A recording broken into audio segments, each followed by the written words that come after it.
So when I walked into his office, he and I met eye to eye, shaking hands, and he asked me a question. He said, Dan, how did such a young man such as yourself get into the business of cancer? That's a really interesting question. And I took that question inward, and it went right through any ego defense mechanisms, and it hit me right in the core. It really hit my true authentic self, and I asked the question internally. How did I get into the business of cancer? What was really cool in that moment, I can say now, and back then even, there was no feeling that cancer was going to be my demise. It felt like if I could answer that question, I could save my soul and help a lot of people. Welcome to the Wheel With It podcast with your host, Devin. Let's get into the episode. Hello. Welcome to another episode of Wheel With It. And today I'm really excited for our guest because he has an incredible story. And forgive me if I don't know how to pronounce his last name, but we have Daniel. Give it a shot. Give it a shot. Hegerich. That is a heck of a last name, but it's a heck of a story too. Tell us about yourself, Daniel, and where it started. Well, first, I want to appreciate you for inviting me to come on your show, and to what we mentioned earlier was just to offer someone hope. We just want someone to have the imagination that their future will be better than their present day, and that they dig deeply inside themselves so that they could do whatever it takes to make that happen. That's the first start. So that's awesome. So for people that don't know, you survived cancer 6 times, and that's pretty much all I know about you. That's pretty much all I read, and I'm like, I have to talk to this guy. So tell us about your cancer journey, if you will, how it started.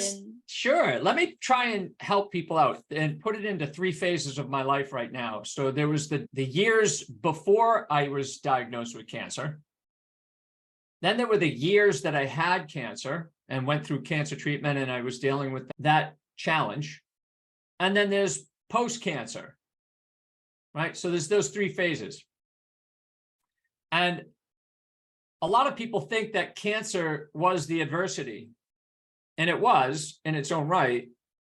Each phase has its adversity, each phase of that. So the adversity in pre-cancerous days from 0 to 29 years old, I had to deal with a lot of adversity. And that cumulative effect of not dealing with it appropriately led me to the cancer diagnosis. Now, what does that mean? In a nutshell, I wasn't living my true authentic self. And so I had a social mask and I had a facade on that said everything inside of me was going great and everything was fine. But deeply internally, I felt a lack of connection with myself and a lack of intimate connection with others. It was really on the surface, superficial. And I was living the so-called American dream that's scripted for all of us. So those who live in America, we have a script, or who don't live in America, our script is if you go to school and get a good education, I did that. Then you automatically get this high-paying job by Yep. 20-something, and then you'll have kids by 30-something, and then you'll have the house by 35 at the latest. Yeah. So the script was exactly that: get your education, get a good job, find a woman, have a wife, and then start retirement. Start your retirement fund. Like at 25, I'm worried about my retirement. That's not living. That's not life. I was worried about, I was talking to my therapist and I said, I don't have a paying job because I don't make any money off this. I want this to be my paying job, but I don't make any money off this. I'm like, I don't have a paying job. I don't have a husband. And she's, what were you breaking? And I'm like, you're right. There is no rule written down. That's great advice in a sense that we make our own script up, right? Yes. And so that was the script that I was playing. So I got the civil engineering degree, came out of there, and had a few years of being a promiscuous playboy and the engineer and partying hard through high school and college, actually through junior high school and college, drinking to deal with the adversity that I was dealing with that I was going through, which was a lot of chaos in the family upbringing. Wasn't sad. I wasn't necessarily sad. I felt like I was happy as long as I had friends and I could play sports, but there was still something missing. And so at around 14, my parents separated. That was a trauma. I didn't know how to deal with it. So I just dug deep into alcohol and drugs, like mostly pot and various other psychedelics, and started experimenting with a lot of drugs. And that really led to a pretty aggressive habit up and through college.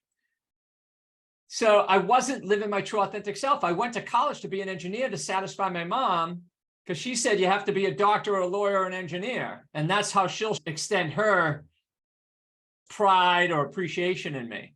So I do that, but it still backfired because I didn't still really receive that feeling that I was missing. Anyway, so that American dream came to a halt. And when I was about 29, I was 6 months after I got married. And I was in the office of an oncologist out of Boston. And I was wondering, why am I so sick? And they had taken a biopsy out of my neck. And I was going to find out what's the prognosis and diagnosis of that biopsy. So when I walked into his office, he and I met eye to eye, shaking hands. And he asked me a question. He said, Dan, how did such a young man such as yourself get into the business of cancer? That's a really interesting question. And I took that question inward, and it went right through any ego defense mechanisms. And it hit me right in the core. It really hit my true authentic self. And I asked the question internally, how did I get into the business of cancer? What was really cool in that moment, I can say now, and back then even, there was no feeling that cancer was going to be my demise. It felt like if I could answer that question, I could save my soul and help a lot of people. And my mind asked the question, or that part of me asked the question internally, and my mind went to seek the answer. That's what the mind does, right? It rationalizes and validates anything that we want to put it to work to find. So in that moment, eternal moment, I saw that I was not living my true authentic self, that I was buried beneath some sort of deep insecurities. And then it showed me all the ways that I was emotionally illiterate. Like I didn't know what my feelings were. I didn't know how to express them in a healthy way. I always felt that if I expressed my emotions, then I would be shamed or blamed, or there would be something wrong with me. Especially being a masculine man, right? You can't share your feelings. And so then it showed me all the behaviors that I was taking on that were not, let's say, they were less than optimal for my health and well-being. Mix that all in with this desire to be healthy and playing sports and lifting weights, being in the gym and having one foot in that field. And then in the other one, I played hard and I worked hard and I partied hard. So that was the story right there in that moment. And then Dr. Lawrence Cloud had another statement. He said, Dan, with a little bit of pain and suffering, you will grow stronger, which is remarkable. And I think a lot of your guests, even yourself, will understand that if you enter the pain, it's a lot less painful than resisting it. Was he the spiritual Buddha or something? This doctor? Like what? That's what you're saying now. And I know a lot of people say that, but no, he was just an old school oncologist that we don't know how come that happened in that moment. And the only thing I can do, remember, the mind can make it up. I can only make it up. That was divine intervention. That somewhere, somehow, something else showed up for the benefit of myself, for the benefit of my higher calling, for the benefit of my purpose and meaning in life. Essentially, he was my professor, and he gave me my life syllabus in a question. He said, Dan, how did you get into the business of cancer? And I said, if I could answer that question, if that could become my life thesis and I can answer that with some reasonable practicality, then I can help save my soul, because it was really at a brink moment there. And I could actually help other people along the way, which is what we're here to do, right? We said that in the beginning. We're trying to provide a little bit of hope for someone's future to be better than their present day. But we have to be willing to enter our pain. We have to be willing to go into our pain, knowing that on the other side of our pain or fears is greater liberation into our true authentic nature. What you just said, I'm tempted to be like, bye y'all, see you next week. But honestly, it's so ironic because I was just listening to a podcast before you came on here, the tail end of it. And it was all about how the body, mind, and spirit basically are connected. And it was with a guy named Dr. Kurt Thompson, C-U-R-T. And you may want to look him up because he sounds amazing. And he was talking about all of that and how like the mind, body, and spirit are just connected, and how stress can make you sick, basically. And if you don't deal with it. There is an upside to stress. Stress is necessary for growth, right? Stress is necessary for us to grow. So if the chickling is in the egg and it tries to break through the eggshell, it's stressful, but it's its only means to growth. So stress is not bad or good. It's how we approach stress. And which is what I'm trying to learn daily. And yes, like how can we approach stress to make it productive instead of all consuming? I think there's discernment, what's good stress and what's bad stress. Any stress that I undergo that's going to greatly liberate me from my fears is a great stress. Any stress that's going to make me stronger within my body is a good stress. Negative stress is holding on to my negative thoughts and stewing in my negative thoughts. That's not a great expression of stress, right? That will harm the body in a negative way. So I guess in the holistic picture and the wholeness of life, stress is neither good or bad. It's how you discern between it and how you can use stress to make yourself a better human being. Which is amazing what you just said, because I'm trying to learn to do that. So you have all these like initials besides your name on the like Zoom name tag. What do those mean and how did you get those? I don't have that many, but I'm a certified. Oh, two. I'm a certified heroic coach, and I'm in the master program as well at heroic.us. It's a small plug for them, but it's essentially we're trying to help create individuals like me, like you, like your listeners, to become the hero of their own story.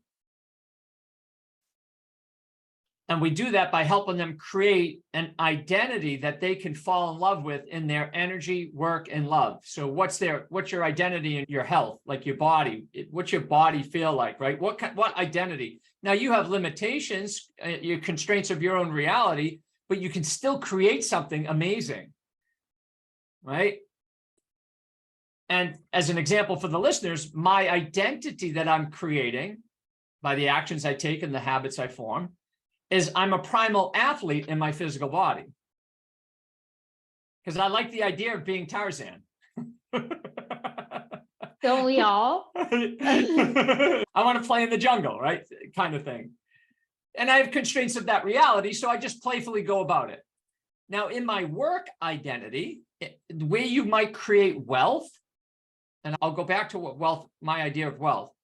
My work identity is a heroic performance life coach and a wise sage. A lot of people look to me and they hire me for wisdom. And that means perspective. Have a perspective.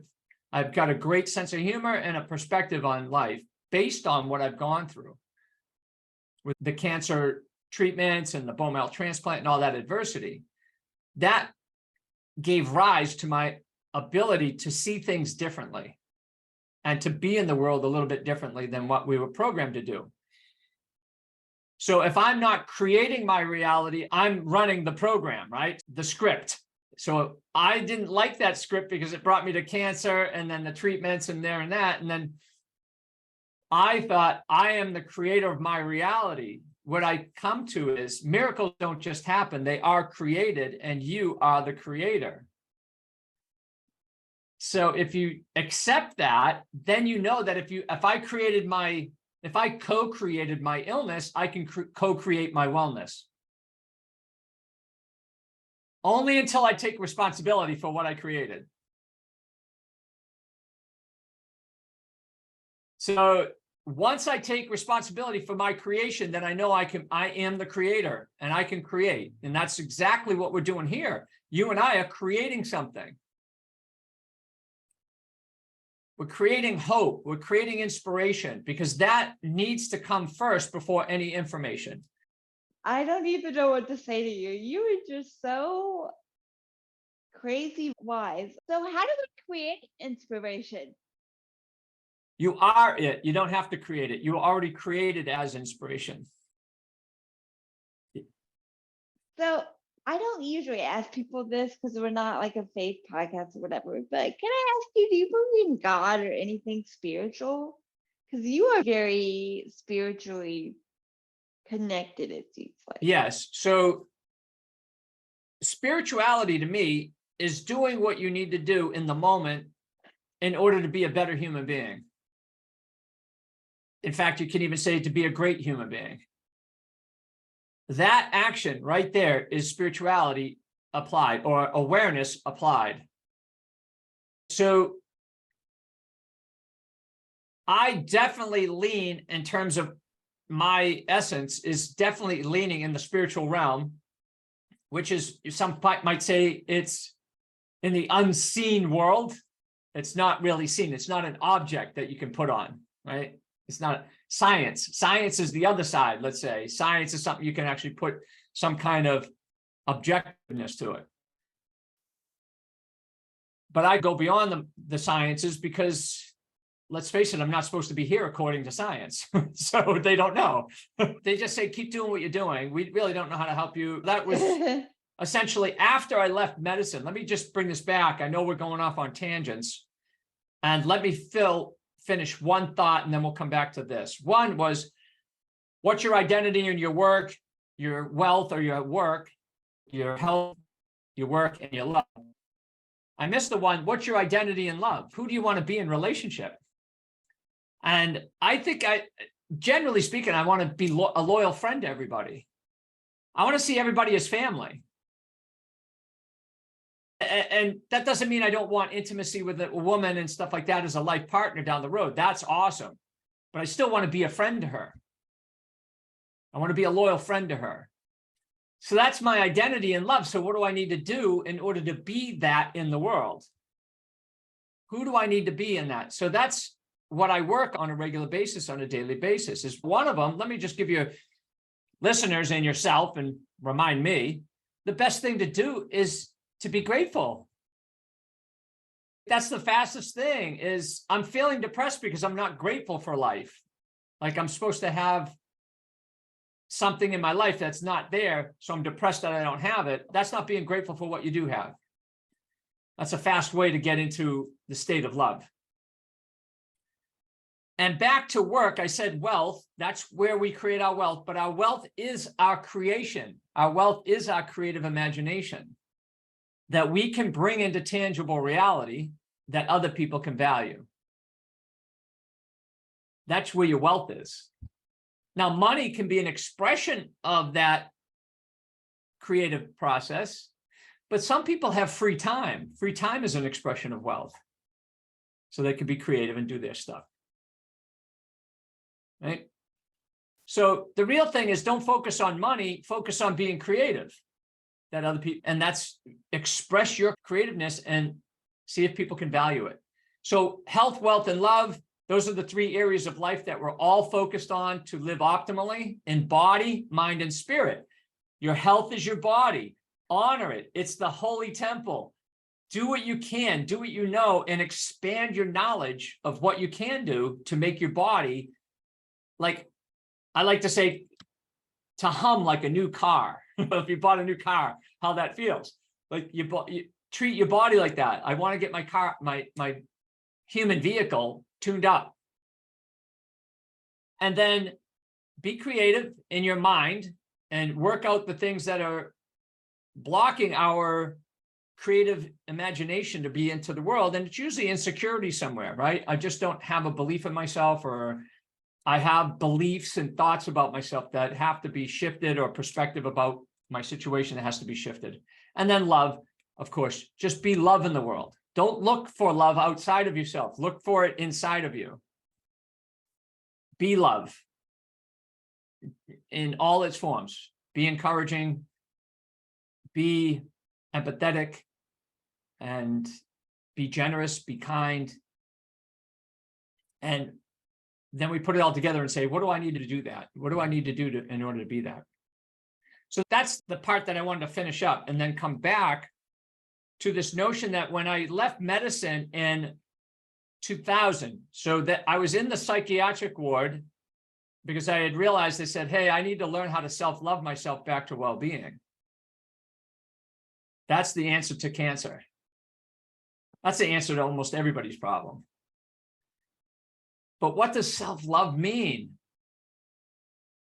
It means you have to love the self you want to become.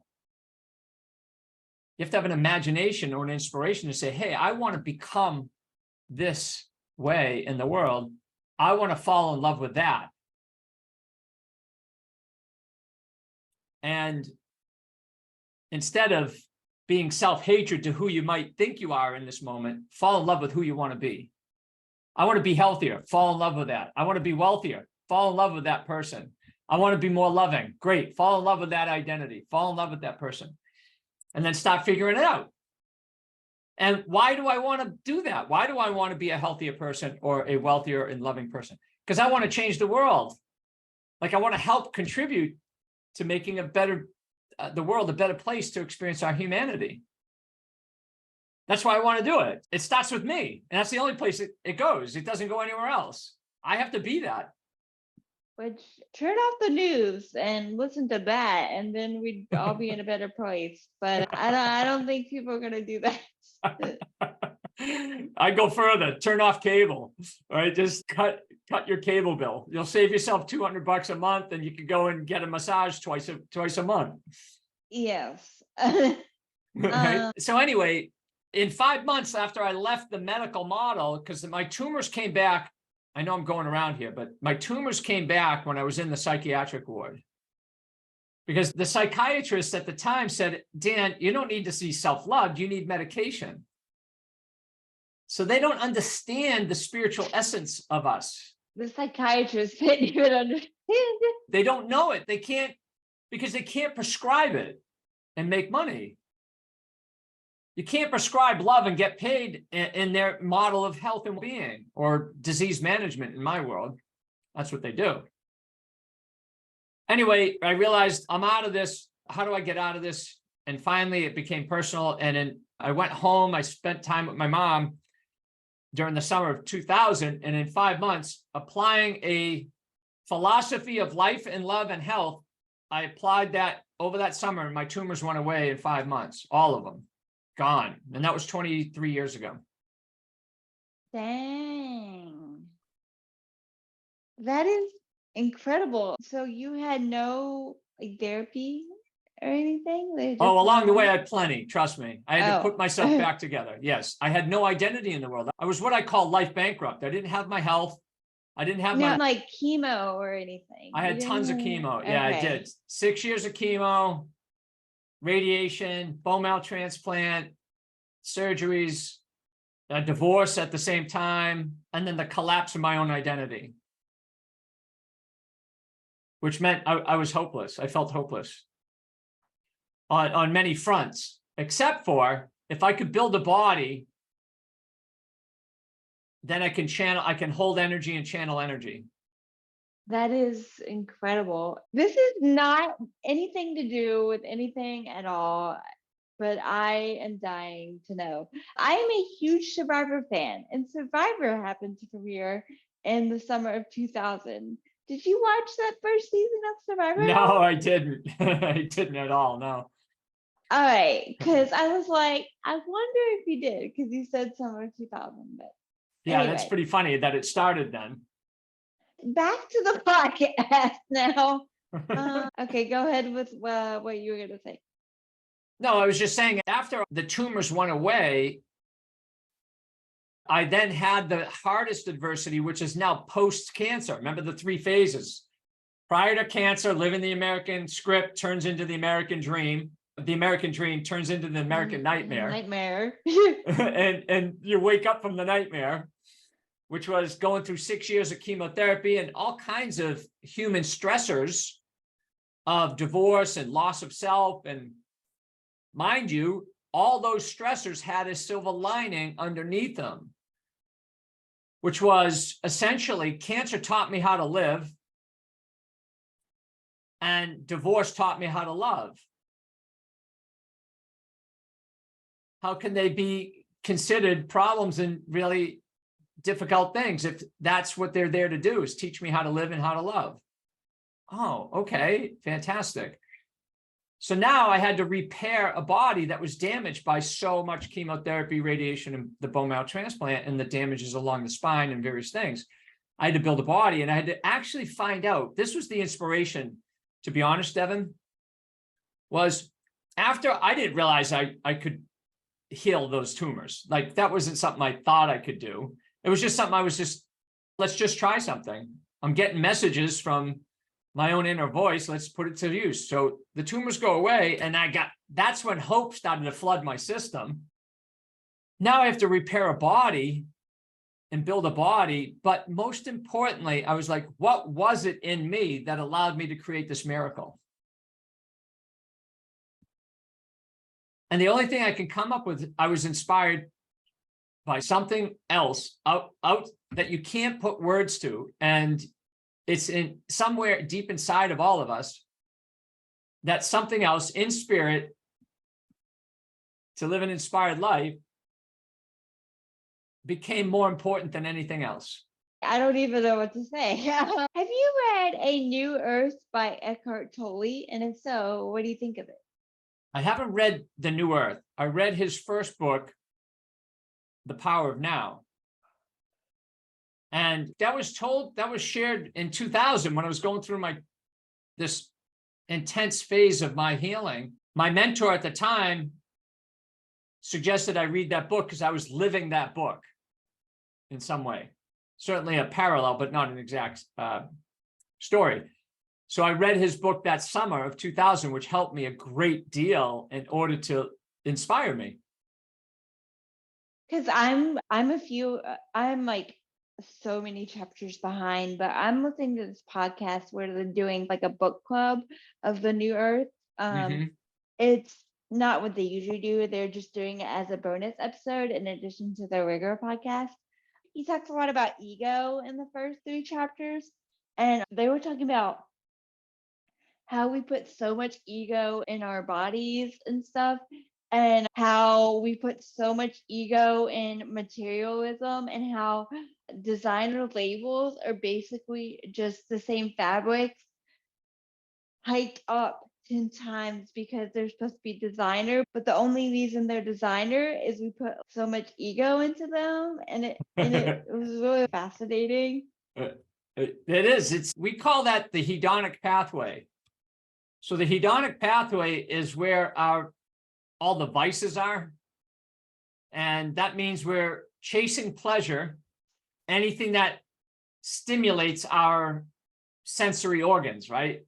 It just gets us stimulated in sensationalism.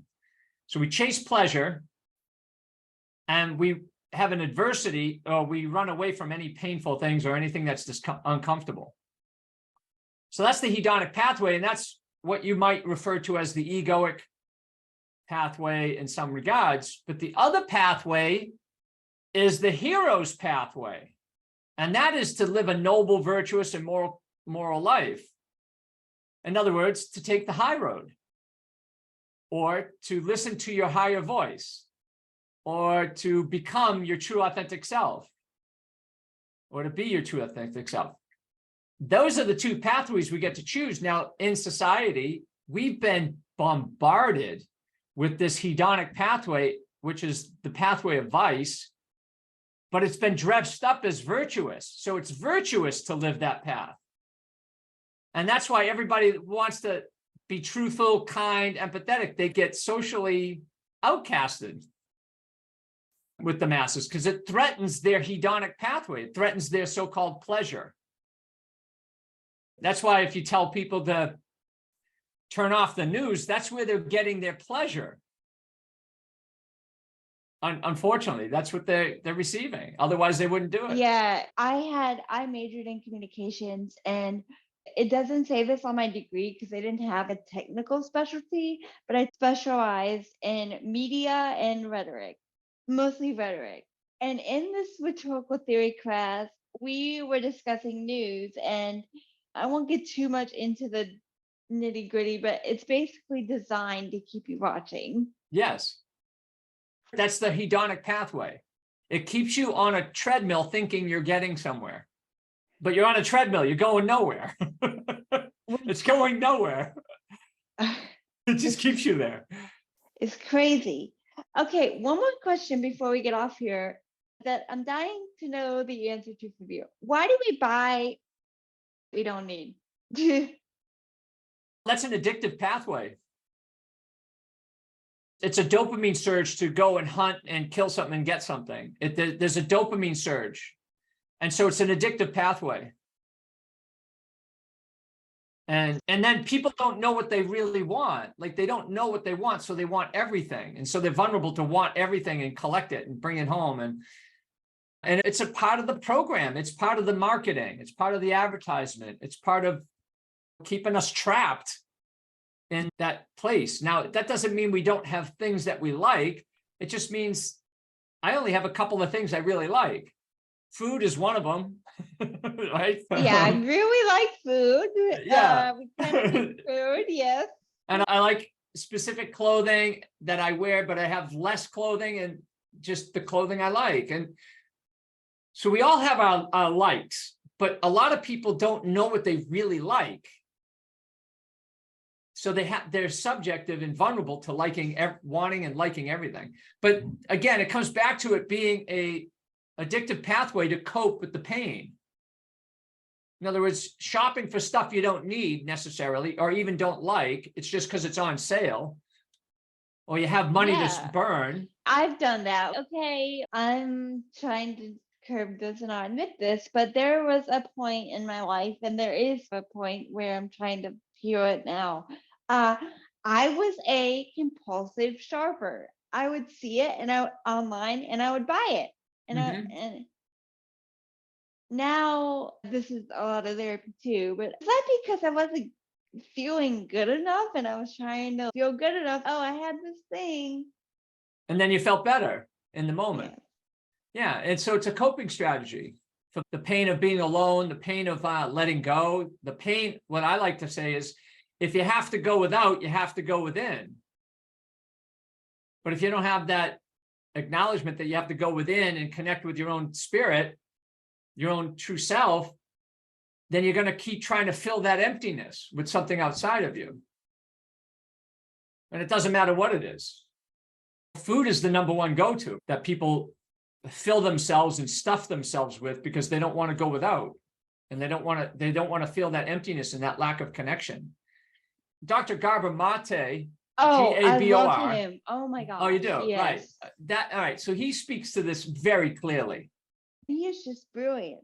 He is. He's got what we call, he's gone through his large phase of conscious healing. So he entered his own conscious suffering. So a lot of my work as a coach is basically helping people to go into their conscious suffering with hope and faith and courage and bring it on. Like, we have to touch our own unconscious suffering with our love that we are. And then we become more liberated and we naturally become more compassionate towards other people. which I mean, we all need in this Oh, yeah, that's an day, do you understatement. think? Yeah, right. So how can people, including me, when I get the money, book a coaching session with you? Oh, you guys are the best. So you get a 30-minute free consultation because we need to know if you're right for the program, for my work. You just go to my website, Dan Hegerich, DanHegerich.com. I'll put it in the With chat so you have it for yourself. which we'll put it in the show notes too. Perfect. And I'd be glad to talk to you because everything starts with a dialogue. You have to have a conversation. Nothing goes without a conversation. Number two, you have to be willing to take that risk to be seen, to be felt, to be heard. Which is something must be trying to speak to me, because that's the podcast I was listening to this morning, and that's what we're talking about tonight. So okay, All right, then you're gonna have to sign up for a 30-minute consult. yes. After that, how much are the sessions? It's all on my website. Okay, yeah. There's definitely mostly I do individual sessions, and then I do a 14-week committed session program. And that program we create together. Remember, I told you we're the creators, so we create something for you. Anything you want to add before we get off here? I can't imagine what you'd add, but no, I'm just gonna remind everybody where we started. So I'm gonna remind people miracles don't just happen; they are created, and you are the creator. Once you accept that, now you take ownership of being the creator of your own life, or at the very least, co-creator. Because we're helping each other create our lives anyway. You and me right here are co-creating each other. But I made the choice to reach out to you to be on the show, and you reached out to me. So we have our individual parts, but we have a collective part together as well. That's why they should call and get a coach, a mentor, or something in your life so that you can actually co-create your reality. That is incredible. Thank you so much for being on here. I didn't know this was going to double as a therapy session, but I'm glad it did. I was excited this morning to meet with you because I love, instead of deal with it, wheel with it. I thought that was awesome. Thank you. Yeah. And yes, that's it. And yeah, let me know. We'll hook up maybe outside of this podcast and see what we can find inside your soul. We definitely will, at least for the 30-minute consultation for now, and then we will discuss down the road. Thank you so much for being here. Really, thank you so much for being here, because you blew my mind. And we will see you guys next episode. Bye, guys. Thank you for joining us. We hope you enjoyed the show. Remember to follow the show and our guests on social media and subscribe. Be sure to hit the bell so you'll get notified when we upload new episodes. See you next time.